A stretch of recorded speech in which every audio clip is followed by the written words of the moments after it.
Who can we call? Who's responsible for teaching everyone that you can say it's giving when you just mean it's? Hi guys, welcome back to my channel. Welcome to today's video. Ages ago, I put a post up on my community tab asking you for a future video idea. What were some phrases or trendy expressions that you found to be really annoying? I got a plethora of responses and I filed them all away and slightly forgot about it, slightly didn't have time to film a video talking about it, and here we are. So that's what we're going to do today. Lots of phrases that annoy you guys, a couple that annoy me, and I will admit that I am guilty of saying one or two of these phrases. I think it has actually been about 3, maybe even closer to 4 months since I put up that post in my community tab. I'm sorry, I wasn't ignoring your responses. I really genuinely thought it'd be a fun video idea. It was just a matter of me not having time to dedicate. Like, if I'm filming, I'm hopefully going to be doing a look with some chatting before the kids wake up, and that's the rest of my day. However, I decided that I didn't want to incorporate this topic into a chatty video because when you're doing your eyeshadow and talking about something, it's easy to get sidetracked. I tend to go into rabbit trails. I don't always do an amazing job at staying on point or on topic.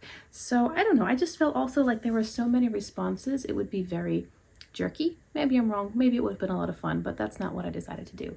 However, if you're curious about today's eyeshadow look, which is really pretty, right? I did film this look and it is linked down below in the description box. I have been wearing this eyeshadow look for at least 16 hours. I filmed it at 7 a.m. and I need to go to bed immediately after this. So let's get right into this list. You guys really let loose and told me some phrases or expressions that are in common vernacular now, which you find to be annoying. I'm going to start off with the ones that I find to be annoying, and there is some overlap, but just so that I don't forget, because I have the comments. I'm very technologically advanced. The ones that I was thinking are so annoying are when somebody says, I am obsessed with this. Do we not know the definition of obsessed? Like, I've had to explain it to my 12-year-old daughter because her friends will say they're obsessed with something, or she hears it. I'm like, no. They're not obsessed. It's not like stalker mode about this one thing. They just really, really like it or enjoy it or maybe even love it, but they're not obsessed. And I'm trying to teach her the importance of being careful and considerate of our word choices because words have meaning. You can't get around that. Sometimes our society tries to change that on us, but no, words have meaning, and to say that you're obsessed about something when you're not actually obsessed about that is rather annoying. But it's used so nonchalantly, everyone's saying it. I feel similarly about the expression that somebody loves a makeup product with their whole being or with their whole soul. I've heard this from several different content creators, and I cringe a little bit when I hear it because that's a really big statement. To say that you love something with your whole being, your whole soul, it's putting so much stock into something so very insignificant, an eyeshadow palette or a blush or a lip formulation. With your whole soul, could we be a little bit less dramatic? And along those same lines, you've got, I can't live without this, or I would die without this. Again, this is all, and I'm talking all within the realm of beauty YouTube. We're talking about cosmetics here. We can all live without cosmetics. We don't need eyeshadow, we don't need foundation, we don't need primer, we don't need this in like palette rankings and review videos. You know, it's perfectly fine to talk about your favorites in a category, but to say that you can't live without it or you would literally die without the product, it just makes me laugh because it's such an outrageous claim. So I've gotten those off my chest. I feel a little bit better. Let's dive into some of these spicy responses because there were several. One person agreed with me, I'm obsessed. Yeah. No, you're not. You're not obsessed. Like, obsession is a dangerous, damaging thing. I hope that you're not obsessed by a makeup product. Someone else said, don't forget to use my code times like 1 and then 9 or 10 zeros. I was watching, was it a ranking or a review? It was a ranking, like maybe a monthly February favorites, something like that. And this person said, they were talking about some palettes, and I remember counting because I have recently read this remark. I remember counting, they said, my code with X brand is such and such 3 times when talking about one brand. So let's say they're holding up their palette. By the way, this is what I used today. They're holding up their palette and they're extolling the virtues and how amazing it is. And by the way, my code with this company is such and such. And then more virtues. And oh, and by the way, did I mention my code with them is such and such? And 3 times. 3. It was so excessive. It was so unnecessary. I understand if you have an affiliate code or if you have partnership with a brand, that's great for you. That is great. And it can support the channel and it can help show people that are supporting your content. That's really lovely. If I had a code with a brand, I would tell you about it too. But it's one thing to just slide it into the bottom of the screen or pop it up top like, okay, in case you're curious, this is my code, or to have it listed in the description box, here's my code in case you want to use it. That's one thing. It is something entirely different to say 3 times when talking about one single item that you have a code with that brand. This content creator proceeded to do it multiple times with other brands featured in their video, and it was just so over the top. After a few minutes, that was the only thing I could hear. I was waiting for them to pop up, I've got a code with this brand, make sure you use it if you want a few dollars. I'm like, we know, we all know, we get it.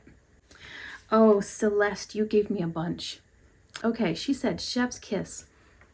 I have said that once or twice. I think I said it after hearing some other people say, and I was like, oh yeah, that's kind of, you know, I can envision the little emoji and whatnot. I don't think I've said it in quite some time, but I do remember saying chef's kiss. Sorry. Okay, iconic. Yeah, I think iconic is kind of along the lines of obsessed because it's a word that has such huge meaning, such significant connotation. How many of these things are really iconic? Game-changing, trend-setting, rule-breaking, groundbreaking, truly different or stand out enough to be considered iconic. She also said obsessed, but they pronounce it abscessed. Yes, I am obsessed. Lordy, I hope not. Oh, she said grungy. Yeah, I've noticed the word grungy being misapplied so much. I mean, definitionally, grungy is like murky, dirty, sort of scuzzy, you know. Correct me if I'm wrong. I might actually check out the definition when I finish up this video, and I'll correct myself if I'm wrong. But that at least is the connotation behind that word. That's what people associate with that word. I hear the word grungy refer to deep shades that are just dark but not dirty. They're just deeply pigmented. You know, they have a lot of black added in. But they're not really grungy unless they've got like brown and yellows and greens all smushed together into a little pile of mud with some color. That's grungy, right? I don't know. I hear grungy applied to mid-tones that are pretty average. It seems to be one of the buzzwords right now. And I feel that people perhaps are not understanding what it really means to be grungy. I don't know. Maybe I'm not the one who's understanding. I'm going to look it up and I'll put it in the screen as I talk about this word grungy, and maybe I've got it wrong. But I know that I hear people misuse or overuse the word grungy. She said, when somebody posts, I'm not crying, you're crying, whenever an influencer gets a collab and they get emotional over it. I mean, I personally haven't done that. I think I've only seen that maybe once or twice. I can understand the sentiment behind it, that you're excited for this person. I personally have used that expression a couple of times when sharing really emotional videos or something. I certainly haven't used it in the context of an eyeshadow palette or a collaboration. I don't know. I don't think that would really annoy me unless I saw it a lot. I think if I saw it once, I'd be like, oh, that's sweet, you know, they feel happy for their friend. But if I saw it a lot, then it would flag for me and I would probably wonder why everyone's crying and actually nobody's really crying. Celeste continued, insert name of influencer or brand here did that whenever they like a palette or influencer collab. So I actually had to stop and say this to myself so that I understood what she meant. Say, for example, ColourPop and Raw Beauty Christy, someone's reviewing the palette, they could say, Christy did that. I guess that's what we mean, right? Is that what you mean, Celeste? I think that's what she means. And yes, I have heard that sort of expression used within that context as well. And it just seems so like we're just stating the obvious now. Yeah, obviously they did that. Everyone knows that's what we're talking about. Literally the topic sentence of our paragraph. So-and-so did that. I don't know. Maybe it's meant as an accolade. Okay, Celeste said, who asked for this? Who am I? You need this. Yeah, I think I've said who am I once or twice when I'm really kind of getting excited about a neutral, because I've typecast myself perhaps as a color lover. So if I do neutrals, I'm like, I don't know, who am I? I have said that a few times. It just feels like I'm stepping out of myself a little bit, and yet at the same time, rounding myself out more. So I'm guilty of saying that one. Who asked for this? I've seen that on a lot of thumbnails. Angie does that a lot in thumbnails when there's just some outrageous collab or weird partnership and you're like, did we need this? Who asked for that? And then she said, you need this. That one does bother me, especially in a culture where we seem to be having more of a divide between the people who are reviewing all the new things. And every video they put out is just a haul or a review of a new item or a brand new brand.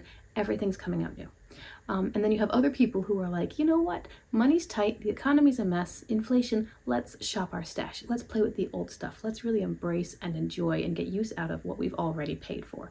So I feel that there's a divide and it's widening a little bit. So when people say, you need this, I feel that it's almost preying on those who do struggle with self-control in this area, any area really, but struggle with self-control and fiscal responsibility. Maybe they feel like they do need it because this person whom they trust says they need it because it's so great and awesome, but in reality they might already own it. They just need to really look at what they've got. That one does bother me. And Celeste's last comment was, whenever they do a collection video declutter or collection video that's long, they say, this is a long one, settle in, grab a snack, grab a drink, and let's get into it. Yeah, I've done that. At this point, I try to keep my videos shorter because most people are not interested in watching a 45-minute video. I personally have watched really long videos, but I break it up over days. Days. So I'm not going to settle in and get a snack. Like, I'm not going to sit and binge watch a 2-hour-long collection tour. That's not going to happen. But I have said that. Sorry. All right, Amy chimed in, eyeshadow related, grungy, same thing. And also these shimmers are stunning. I know I say that all the time. I know I do. Do we just need new adjectives? There are lots of adjectives. I do try to pick different adjectives so that I'm not saying the same thing over and over again, particularly because I have a more curated collection. So oftentimes I'm talking about the same palettes just under different categories or under different themes. So, I mean, I do try not to repeat myself too much. I hope I'm not really boring you guys. A lot of shimmers are stunning. I don't know, maybe she just wants different adjectives. Gorgeous, glamorous, iridescent. Amy, you'll have to tell me what kinds of adjectives you like to use when you're talking about shimmers. And she also said, general phrases or words she doesn't like, sorry, not sorry, and bruh. Yeah, sorry, not sorry. I think I've said that one once or twice as well. That's not part of my common vernacular. I understand it though, because it's like, well, maybe it's more like, I'm sorry you feel this way. I'm sorry that that's how you perceive things, but I'm also not sorry because that's how I feel. I understand the meaning behind that. Maybe it does get old, and like everyone, you know, we all overuse our little collection of words or terms or expressions and phrases. That's just like our go-to. You know, if the mind doesn't pause long enough to come up with something new, we grab what's nearby. So maybe some people say sorry, not sorry a lot. I know I don't, but I have said it in the past. And then bruh, I haven't heard bruh from any content creator that I watch on YouTube. Now, granted, most of my YouTube consumption is eyeshadow. I do watch other stuff, but I don't think I've ever heard any of them say bruh. But this could be just in life, like not YouTube specific, but life in general, bruh. And again, I don't hang out with people who think they're young enough to be saying bruh, except for my nephews. And that's just my very small circle. It amuses me when I hear my nephews say it because, like, dude, you are not sounding any cooler for saying that. Once or twice, my daughter said it and I shut that down immediately. Nope. No, we're not doing bruh. No. Dark Fire says, it's giving. For example, it's giving me sultry vibes. Just say it's sultry. 100%. Where did it's giving come from? How did that start? And who can we call? Who's responsible for teaching everyone that you can say it's giving when you just mean it's? I mean, maybe it's a short version of it's giving the impression of. I guess we could give the benefit of the doubt towards the root expression, it's giving the impression of. I could see that, and we just cut off a couple of words and thus a new phrase is born. But I hear that one so overused. It wouldn't annoy me if it were just here and there. But I just, again, it's when people are talking a lot about palettes, rankings, favorites from the month, I don't know, like favorites from a brand, whatever. They talk about their overall impressions of the color story, how it may translate when being used, and they say it's giving. Yeah, absolutely. Just say it's grungy, it's tropical, it's Valentine's. You don't have to say it's giving. It's not giving you anything. It's being colored powder and you are using it as a tool. There we go. Darkfire also said grungy. Apparently everyone hates the word grungy. Or do we just hate it being overused? Let me know in the comments. Do you hate the word across the board? Is it annoying? Are you sick of it because it's being overused? Or do you just wish that it were used properly? I can't wait to look it up now. I'm going to put in the first part of this video, when I first mentioned that word, I'm going to put the Webster's definition and we'll find out together what it actually means. She said grungy and literally, yes, is so overused and used incorrectly. I know. I've been saying this since I was 9. Not even kidding. I have literally been saying this since I was a kid, that the word literally means literally. It's not figuratively. Almost all the time people use it to mean figuratively. Oh, I was literally starving. No, you weren't. You were not emaciated and about to die. You were not literally starving. You were simply hungry. That's figurative. Come on, people. So yeah, literally, it drives me bonkers. It's so frustrating. People just throw it out there, hoping that it's emphasizing something, but it just makes them look uneducated, and it's annoying. I'm sorry if you left a comment and it's gotten buried in like the replies to different comments, because YouTube is weird about alerting me. It usually only alerts me about a new comment, and then if people reply to that comment in one of the, like in the back end of YouTube, I don't see that reply. It just shows me the original. So I only see that reply if I go into the regular YouTube app and it comes in as a notification. So there's a lack of communication between the YouTube app and the back end creator app. I'm sorry if your comment got missed. The last one I have here is Banshee Muse said, you can use my code. Oh yeah, there we go again. It's just, I think Betty Jean, I think what she does is she says, check my description box for any codes. And that's the only time she mentions it through the whole video. Whereas other people, it's like every time there's a new mention of a brand, oh, there's a code, check out my code. We get it. We understand. Happy for you that you have a code. Hopefully people are buying through your code to support your channel. Again, if I had a code, I would mention it, but I hope that I will control myself and not do code everywhere, because I think we've decided that that's annoying. Well, my friends, hopefully this video wasn't too sporadic or irritating for you. I hope you genuinely have enjoyed it. It has been a long day. I had a little girl I was babysitting today, and I had 2 toddlers running around like crazies, and then the baby was getting into things, and nobody napped very well, and I'm working on about 4 hours of sleep because the baby is still not sleeping well at night. So I hope that this was an enjoyable video for you. I enjoyed it.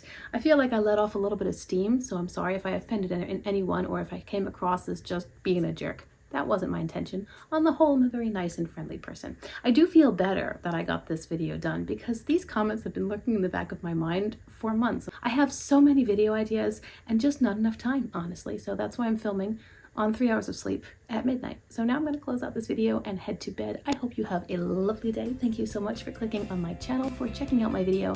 I hope that you'll consider subscribing before you go, and I will see you guys in my next video. Bye.